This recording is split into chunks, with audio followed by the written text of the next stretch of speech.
신라 공돌이의 무덤. 우리나라에서 가장 유명한 종에 숨겨진 이야기가 있습니다. 궁금하지 않으세요? 좋아요, 구독, 그리고 계속 지켜봐주세요. 이 종이 울릴 때 울부짖는 소리가 들린다고 합니다. 그 소리, 잃어버린 것을 갈망하는 목소리죠. 일부 사람들은 이 목소리가 한 아이의 것이라고 속삭입니다. 그런데 이 이야기가 정말 사실일까요? 또 다른 이들은 이 종의 울음이 왕실에서 일어났던 깊고 말할 수 없는 비극을 반영한 것이라고 합니다. 시간을 거슬러 울려 퍼지는 과거의 외침. 이 종의 이름은 에밀레종입니다. 좋아요, 구독, 그리고 종에 대한 여러분의 생각을 들려주세요. 검은 신화.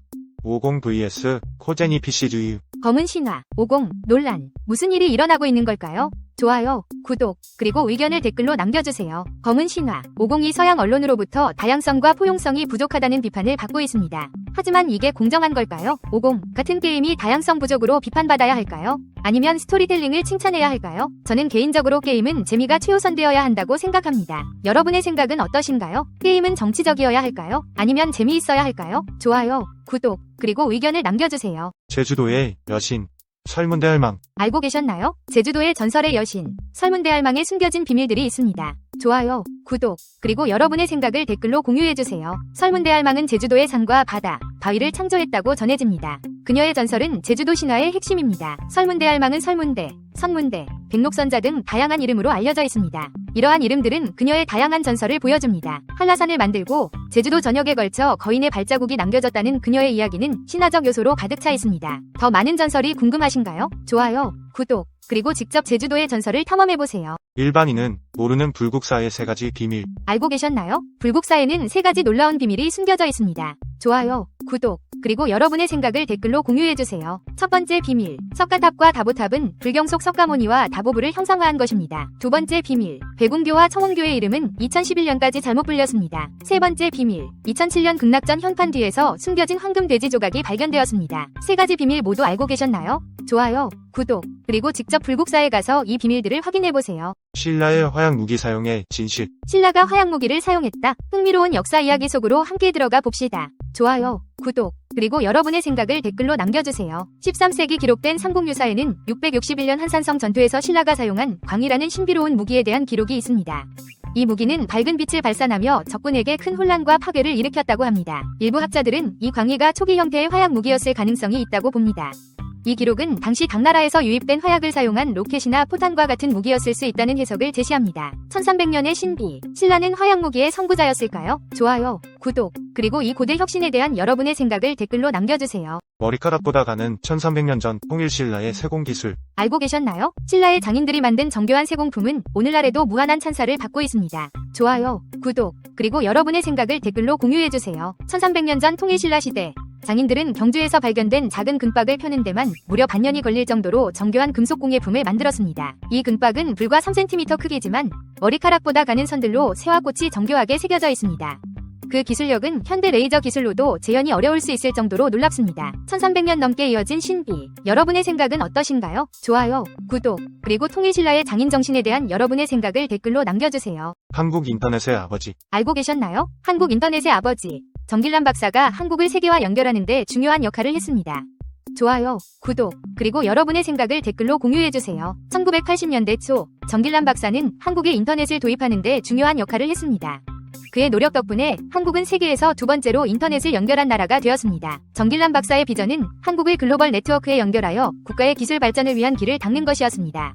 그는 한국 인터넷의 아버지로 널리 인정받고 있습니다. 정길란 박사의 유산에 영감을 받으셨나요? 좋아요, 구독, 그리고 인터넷이 여러분의 삶에 어떤 영향을 미쳤는지 댓글로 남겨주세요. 한자는 우리 민족 동이족이 창제했다. 알고 계셨나요? 한자의 기원이 고대 한국과 연결될 수 있습니다. 좋아요, 구독, 그리고 여러분의 생각을 댓글로 공유해주세요. 일부 학자들은 한자의 창제에 한국인의 조상인 동이족이 깊이 관여했다고 주장합니다. 학자들은 한자를 고한글 또는 동방문자로 명명해 그 진정한 기원을 반영해야 한다고 제안합니다. 우리나라 초대 문교부 장관인 안호상 박사가 장관 시절 중국의 세계적 문호 임어당을 만났을 때 여담처럼 말했죠.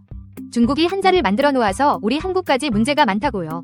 그러자 임어당이 놀라면서 그게 무슨 말이오? 한자는 당신네 동이족이 만든 문자인데 그것도 아직 모른단 말입니까? 라는 핀잔을 들었답니다. 고대 연결성에 대해 궁금하신가요? 좋아요, 구독, 그리고 동이족의 한자 영향에 대한 여러분의 생각을 댓글로 남겨주세요. 나침반은 신라 침반에서 유래하였다. 알고 계셨나요? 나침판의 기원이 고대 한국과 연결될 수 있습니다. 좋아요, 구독, 그리고 여러분의 생각을 댓글로 공유해주세요. 흥미로운 이론에 따르면 나침반이라는 단어가 한국의 고대 왕국인 신라와 관련된 신라 침반에서 유래했을 수 있습니다. 최근 연구에 따르면 신라의 장보고가 9세기에 이미 항해에 나침반을 사용했을 가능성이 있다는 주장이 있습니다. 이는 이전의 기록보다 훨씬 이른 시기입니다. 이 이론은 여전히 학계에서 논의 중이지만 한국의 풍부한 해양 역사에 대한 흥미로운 통찰을 제공합니다. 고대의 혁신에 관심이 있으신가요? 좋아요, 구독, 그리고 신라의 해양 유산에 대한 여러분의 생각을 댓글로 남겨주세요.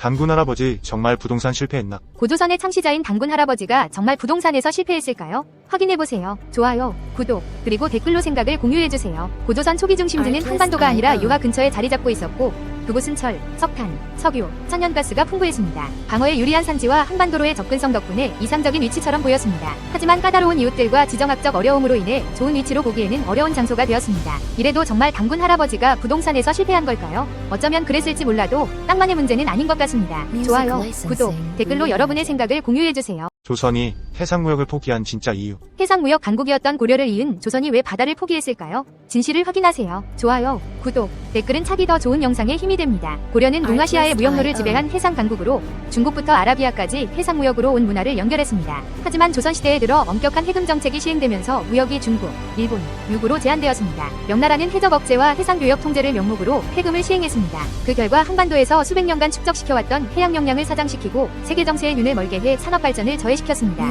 현대의 한국을 보면 얼마나 억압받았는지 실감나실 겁니다. 조선의 해상 역사에 안타까움을 느끼셨나요? 좋아요, 구독, 댓글로 여러분의 생각을 공유해주세요. 고고학 충격. 한국은 세계에서 이것이 가장 많이 발견된다고 한다. 알고 계셨나요? 세계에서 고인돌이 가장 많이 발견된 곳은 한반도입니다. 왜 그런지 궁금하시다면 좋아요와 구독, 그리고 계속 시청해주세요. 혹시 한반도에 고대 초강대국이 존재했기 때문에 이렇게 많은 고인돌이 남아있는 것일까요? 수천 개의 고인돌, 무수한 고대 유적지, 이 모든 것이 고대 한국이 세계적인 강국이었다는 증거일지도 모른다고 상상하게 합니다. 하지만 진짜 이유는 조금 다릅니다. 사실 고인돌 문화는 아프리카에서 시작되어 전 세계로 퍼졌고 한반도는 그 문화가 마지막으로 도달한 종착지였던 것이죠. 한반도에 있는 고인돌이 이렇게 많이 남아있는 이유는 가장 늦게 전파되었기 때문에 보존 상태가 양호한 것이라고 보는 게 가장 현실적일 것입니다. 흥미로우셨다면 좋아요, 구독, 그리고 다음 영상에서 더 많은 역사의 비밀을 확인해보세요. 별의 주인 탐나왕 성주의 의미. 제주의 고대 지배자는 단순한 왕이 아니었습니다. 그들은 별의 주인 성주라 불렸습니다. 좋아요, 구독, 그리고 탐나의 비밀을 함께 밝혀보세요. 탐나국의 지배자가 성주, 즉 별의 주인이라 불린 이유는 별을 통해 계절과 파종 추수 시기를 가늠하며 백성들을 다스렸기 때문이랍니다. 제주의 고대 수도에는 북두 칠성을 본따 칠성대가 세워졌으며 이곳에서 성과 의식이 결정되었습니다. 7번째 별자리를 따라가면 탐나 건국시조들이 태어난 모흥열에 다다르게 됩니다. 오늘날에도 탐나 성주들의 유산이 광양당터에 남아있으며 한라 호국신 신앙의 제사가 이어지고 있습니다. 제주도의 신화에 흥미가 생기셨나요? 좋아요, 구독, 그리고 채널 확인으로 이야기들을 더 알아보세요. 일반인은 모르는 첨성대의 비밀 3가지. 첨성대에 숨겨진 비밀 3가지 알고 계신가요? 함께 알아봅시다. 첫 번째, 천원지방 첨성대의 정사각형 기단은 땅을, 둥근 상부는 하늘을 상징합니다. 이는 천원지방, 즉 하늘과 땅의 결합을 의미합니다. 두 번째, 천문 첨성대의 곡선은 태양의 궤도와 일치하고 28단은 별자리, 364개의 돌은 음력 1년 후, 내부 기울기는 지구 자전축과 같은 23.5도를 상징합니다. 세 번째, 천정석 첨성대 꼭대기의 우물 모양 돌은 견우성을 상징합니다. 경주는 하늘의 별자리를 반영해 설계되었고 첨성대가 그 중심입니다. 이런 비밀이 흥미로우신가요? 좋아요, 구독, 그리고 더 많은 고대의 신비를 탐험해보세요. 원궁 규모의 역사 유적이 경기도 양주에 있다. 경기도 양주에 궁정 규모의 역사 유적이 있다는 사실 알고 계셨나요? 웅장한 회암사지를 소개합니다. 관심 있다면 구독, 좋아요 눌러주세요. 회암사는 한때 한국에서 가장 크고 중요한 불교 사찰 중 하나로 넓은 면적에 걸쳐 자리 잡고 있었습니다. 무려 그 규모가 왕궁에 피접한다고 하네요. 회암사는 단순한 사찰이 아니라 왕과 귀족들이 영적 지도를 받기 위해 찾았던 왕실 사찰이었다고 합니다. 또한 조선의 태조 이성계도 특별히 아꼈다고 합니다. 회암사의 웅장함에 놀라셨나요? 좋아요, 구독으로 더 많은 한국 역사의 숨겨진 보석과 같은 지식들을 찾아봅시다. 일반인은 모르는 고려사의 3가지 비밀. 고려의 숨겨진 비밀을 알고 계신가요? 우리 고려에 대한 흥미로운 3가지 사실을 발견해보세요. 좋아요, 구독으로 저와 함께하죠. 첫 번째, 고려는 동아시아의 무역로를 지배한 해상 강국으로 중국부터 아라비아까지 해상무역으로 온 문화를 연결했습니다. 두 번째, 고려의 비밀 병기. 검차는 기병을 전문적으로 상대하기 위한 대기병 병기로 적기병의 기동을 저지하며 전투에서 그 위력을 발휘했습니다. 세 번째, 고려는 다른 나라들과 달리 몽골 제국 아래에서도 국가의 주권을 유지하며 복잡한 외교를 탄탄하게 이어갔습니다. 이는 거저 주어진 것이 아니라 투쟁의 결과입니다. 고려의 숨겨진 측면들의 흥미를 느끼셨나요? 좋아요, 구독 한번 눌러주세요. 그리고 다음 영상엔 조선의 해군령에 대해 알아보도록 하겠습니다. 사마르칸트의 이방인, 고구려의 장군이 되다. 알고 계셨나요? 사마르칸트 출신의 이방인이 고구려의 전설적인 장군이 되었다고 합니다. 좋아요, 구독, 그리고 이 놀라운 이야기를 확인해보세요. 사마르칸트는 실크로드의 핵심 중심지였으며 한때 강국으로 알려졌습니다. 최근 연구에 따르면 고구려의 온달 장군은 사마르칸트 왕족의 아들일 가능성이 높다고 합니다. 처음에는 바보로 여겨졌던 온달은 후에 존경받는 장군이 되어 북주와의 전투에서 용감함과 전략적 능력을 발휘했습니다. 다문화 가정에서 태어난 온달의 고구려에서의 출세는 그의 왕족 유산과 다양한 영향들을 반영합니다. 이 다문화 이야기에 흥미를 느끼셨나요? 좋아요, 구독, 그리고 더 많은 역사적 비밀들을 탐험해보세요. 일반인은 모르는 신라의 비밀. 알고 계셨나요? 페르시아 서사시 쿠시나메에서 신라에 대한 매혹적인 비전을 다루고 있습니다. 좋아요, 구독, 그리고 이 역사적 발견을 함께 알아보세요. 페르시아 서사시 쿠시나메는 신라라는 먼 나라를 이상적이고 신화적인 장소로 묘사합니다. 쿠시나메에서 신라는 번영한 땅으로 발전된 문화와 큰 부를 지닌 곳으로 묘사되어 이슬람 세계에서 상상력을 자극했습니다. 이 묘사는 이슬람 세계와 신라 간의 역사적 무역 연결을 반영하며 매혹적인 문화의 융합을 보여줍니다. 이 문화적 연결에 흥미를 느끼셨나요? 좋아요, 구독, 그리고 더 많은 놀라운 이야기를 기대해주세요. 충격. 8만대장경을 옮겼더니 벌어진 일. 충격. 8만대장경을 옮겼더니 벌어진 일. 확인해보세요. 좋아요와 구독 잊지 마세요. 8만대장경은 15세기 건축의 걸작인 장경판전에 보관되어 있습니다. 1488년에 지어진 이 건물은 해로운 바람을 차단하고 공기순환을 보장합니다. 현대식 건물이 8만대장경을 보관하기 위해 지어진 바 있지만 습도 조절 실패로 목판이 변형되고 비틀리는 문제가 발생했습니다. 결국 장경은 장경판전으로 돌아오게 되었습니다. 장경판전의 놀라운 설계, 비대칭 창문으로 통풍을 조절하고 숲과 소금을 섞은 바닥으로 습도를 조절합니다. 유네스코 세계문화유산으로 지정된 이유입니다. 우리의 8만대장경이 만대까지 영원하길 원하신다면 좋아요, 구독으로 함께 보존해요. 동아시아 역사. 천하는 하나가 아니다. 우리가 알고 있는 동아시아 역사, 뭔가 이상하지 않나요? 중원의 황제, 요동의 황제, 사만의 황제, 일본의 천황. 과연 천하는 하나였을까요? 각 지역은 독자적인 문화를 꽃피웠습니다. 중원의 유교와 성리학, 요동의 고구려 벽화에 담긴 강인한 기상, 사만의 독특한 금속 세공 기술, 일본의 신도와 자연 숭배.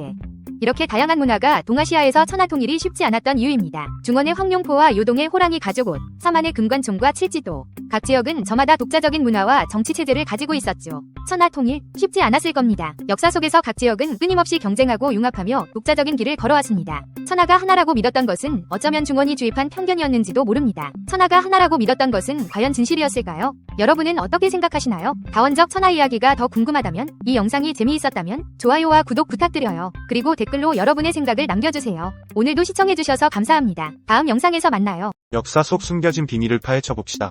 조선시대 왕들의 은밀한 취미. 조선시대 왕들의 숨겨진 취미가 궁금하시죠? 함께 파헤쳐봅시다. 좋아요와 구독 잊지 마세요. 한글을 창제한 세종대왕, 검은고 연주를 즐기셨다는 사실. 새로운 악기까지 직접 설계하셨답니다. 영조는 활쏘기에 열정적이었습니다. 매일같이 활쏘기를 연습하며 정신과 몸을 단련했다고 합니다. 심지어 활쏘기 실력이 형편없는 신하에게 벌주를 내린 기록도 있다고 합니다. 정조는 문학을 사랑한 왕으로 수많은 시와 에세이를 작성했습니다. 심지어 글쓰기 대회까지 열었다고요. 더 많은 왕들의 숨겨진 비밀이 궁금하신가요? 좋아요, 구독, 그리고 저희와 함께 역사를 탐험해보세요. 한반도에도 황제가 있었다. 중원의 황제는 익숙하지만 한반도에도 찬란한 황제들이 있었다는 사실을 알고 계시나요? 광개토대 왕비에 새겨진 태왕은 단순한 왕이 아닌 황제와 동급의 칭호였습니다. 천리장성을 쌓고 동아시아를 호령하며 강력한 기세를 보였던 고구려.